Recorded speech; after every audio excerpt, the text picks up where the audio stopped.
Welcome children. आज की worksheet number 27 प्रकाश। आज हम समतल दर्पण में बनने वाले प्रतिबिंब के लक्षणों के बारे में जानेंगे। आप सभी ने बच्चों समतल दर्पण देखा हुआ है। हम प्रतिदिन अपने बाल बनाने के लिए घर में समतल दर्पण का प्रयोग करते हैं। उसमें प्रतिबिंब जो बनता है उसके लक्षण क्या क्या होते हैं वो आज हम पढ़ेंगे। प्रतिबिंब दर्पण के पीछे उतनी ही दूरी पर दिखाई देता है जितनी दूरी पर वस्तु सामने रखी हो। तो बच्चों यहाँ पर देखिए, आपको एक चेस बोर्ड दिखाई दे रहा है और यहाँ पर अगर हम दर्पण रख दें, ये दर्पण है, तो दर्पण के सामने वस्तु जितनी दूरी पर रखी जाएगी दर्पण के पीछे चेस बोर्ड के उसी खाने पर, सपोज यहाँ पर आप दूसरे या तीसरे खाने पर वस्तु खड़ी करते हैं तो आपको दर्पण के पीछे तीसरे खाने पर वो वस्तु दिखाई देगी। इसका मतलब है प्रतिबिंब दर्पण के पीछे उतनी ही दूरी पर दिखाई देता है जितनी दूरी पर वस्तु सामने रखी जाती है। प्रतिबिंब सीधा और बिंब के आकार का बनता है। बिंब क्या होती है बच्चों? बिंब यानी वस्तु, प्रतिबिंब यानी बनने वाला उसका इमेज। तो प्रतिबिंब सीधा बनता है और वस्तु के आकार का बनता है। प्रतिबिंब को पर्दे पर प्राप्त नहीं किया जा सकता। प्रतिबिंब को हम पर्दे पर प्राप्त नहीं कर सकते। ऐसे प्रतिबिंब जिन्हें हम पर्दे पर प्राप्त नहीं कर सकते क्या कहलाते हैं बच्चों? आभासी। तो जो प्रतिबिंब पर्दे पर प्राप्त नहीं कर किए जा सकते उन्हें हम आभासी कहते हैं। समतल दर्पण में बनने वाला प्रतिबिंब आभासी होता है। समतल दर्पण में वस्तु का दायां भाग प्रतिबिंब का बायां दिखाई देता है। अगर हम अपना राइट हैंड ऊपर करके प्रतिबिंब के सामने खड़े हो जाएं तो प्रतिबिंब में जो दर्पण दिखाई देगा, अगर हम उसे ध्यान से देखें तो उसका कौन सा हैंड होगा बच्चों? कौन सा हाथ होगा? बायां। तो लेफ्ट जो है वो बायां जो है वो दायां अपीयर होता है, दिखाई देता है, और दायां भाग बायां दिखाई देता है। इसे हम कहते हैं पार्श्व परावर्तन या पार्श्व व्युत्क्रमण। ये क्या कहलाती है प्रक्रिया? पार्श्व व्युत्क्रमण। Left appears right, right appears left. क्या आप समझ सकते हैं एम्बुलेंस शब्द को इस प्रकार क्यों लिखा जाता है? ये यहाँ पर देखिए गाड़ी पर लिखा हुआ है उल्टा। वो इसलिए लिखा जाता है बच्चों क्योंकि बायां भाग दायां दिखाई देता है और दायां भाग बायां दिखाई देता है। तो जब कोई व्यक्ति अंदर से दर्पण में इसको देखेगा तो कैसा दिखाई देगा? ये उसे सीधा दिखाई देगा। अब परावर्तन के प्रकार जानेंगे। परावर्तन के प्रकार जानने के लिए यहाँ पर आपको एक छोटी सी एक्टिविटी दी हुई है। पिंकी माँ के साथ बाजार गई, एक नई स्टील की प्लेट लेकर आई। पिंकी ने देखा नई प्लेट में उसका चेहरा साफ दिखाई दे रहा था। वह तुरंत रसोई में गई, पुरानी थाली में चेहरा देखने लगी तो प्लेट में चेहरा स्पष्ट दिखाई नहीं दे रहा था। पुरानी प्लेट में चेहरा धुंधला दिखाई दे रहा था। अगले दिन स्कूल जाकर उसने शिक्षक से पूछा उसका चेहरा पुरानी प्लेट में धुंधला क्यों दिखाई दे रहा था। शिक्षक ने कहा चलो इसे विभिन्न सतहों से करके देखते हैं। तो आपको एक तालिका दी गई है बच्चों, इसमें आपको अपना प्रतिबिंब देखकर पता लगाना है कि वो साफ दिखाई देता है या धुंधला। स्टील की नई प्लेट में आपको कैसा दिखाई देगा बच्चों? एकदम साफ दिखाई देगा। लकड़ी की टेबल अगर पॉलिश की हुई है उसमें भी आपको चेहरा जो है लकड़ी की टेबल में, अगर वो नई पॉलिश की हुई है तो साफ दिखेगा, अगर वो पुरानी है तो धुंधला दिखेगा। दर्पण में हम रोज चेहरा देखते हैं अपना बाल बनाने के लिए, साफ दिखाई देता है। तो दर्पण में चेहरा बिल्कुल साफ दिखाई देगा। पानी से भरी बाल्टी में हमें धुंधला दिखाई देगा, दीवार में भी धुंधला दिखाई देगा।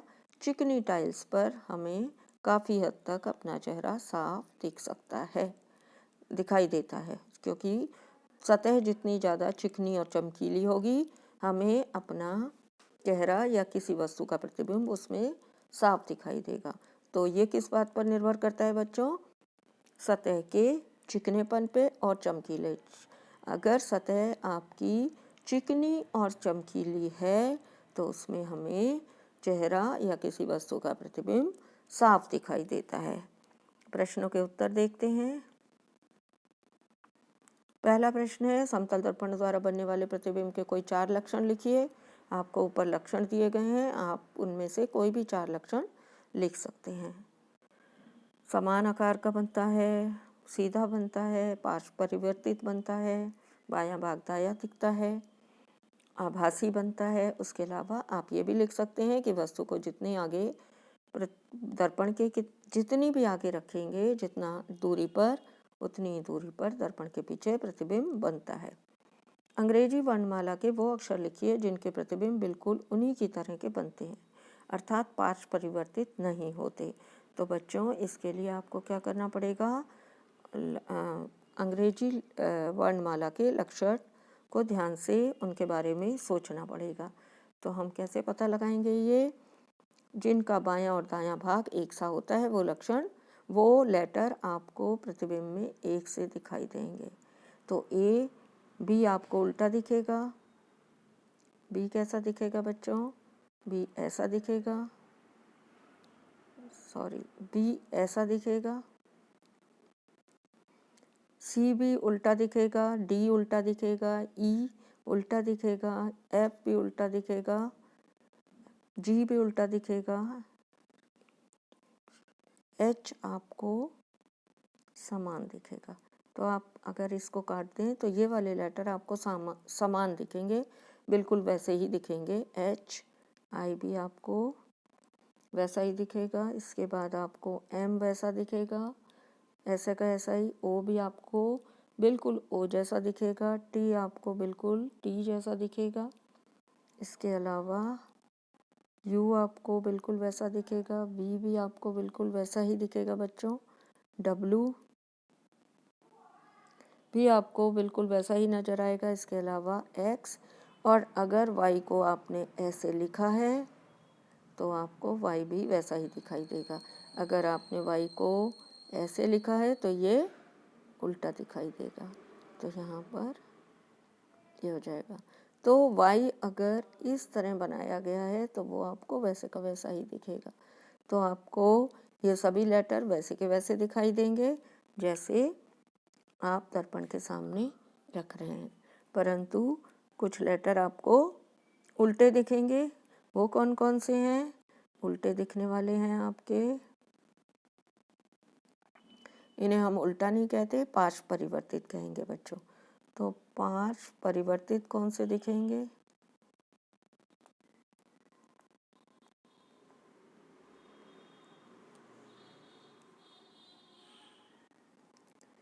इसमें आएगा आपका बी,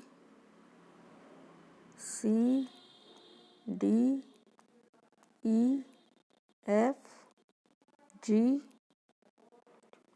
जे, K, L, N, P, Q, R, S, Y को आप बनाने के आधार पर रखेंगे जेड। ये सभी पार्श्व परिवर्तित दिखेंगे, जबकि ये वाले ए यहाँ पर है, सभी एक से दिखेंगे। अगला क्वेश्चन, अगले क्वेश्चन में आपको रिक्त स्थान भरना है। प्रतिबिंब जिसे पर्दे पर प्राप्त नहीं किया जा सकता उन्हें क्या कहते हैं बच्चों, आभासी। तो यहाँ पर आप आभासी लिखेंगे। समतल दर्पण में वस्तु का दायां भाग हमें क्या दिखेगा बच्चों, दायां भाग बायां दिखाई देता है, इसे हम कहते हैं पार्श्व परिवर्तन। दीप्त वस्तु क्या होती है, 2 उदाहरण दीजिए। दीप्त वस्तुएं वो होती हैं जिनमें स्वयं का प्रकाश होता है, जैसे सूर्य, सूर्य के पास अपना प्रकाश होता है, तो इसे हम क्या कहते हैं, दीप्त वस्तु। सूर्य के अलावा मोमबत्ती, जलती हुई मोमबत्ती या बल्ब, अगर बल्ब जल रहा है तो वो दीप्त है। इसके अलावा आप एक छोटे से कीड़े को जानते हैं, जुगनू, वो भी दीप्त वस्तु है, वो अपना प्रकाश निकालता है। तो अपना प्रकाश स्वयं देने वाली वस्तुओं को हम दीप्त वस्तु कहते हैं। आप उदाहरण में उन वस्तुओं के नाम लिख सकते हैं जो हमें प्रकाश देती हैं, ट्यूबलाइट, बल्ब, जलती हुई मोमबत्ती, सूर्य आदि। Thanks for watching.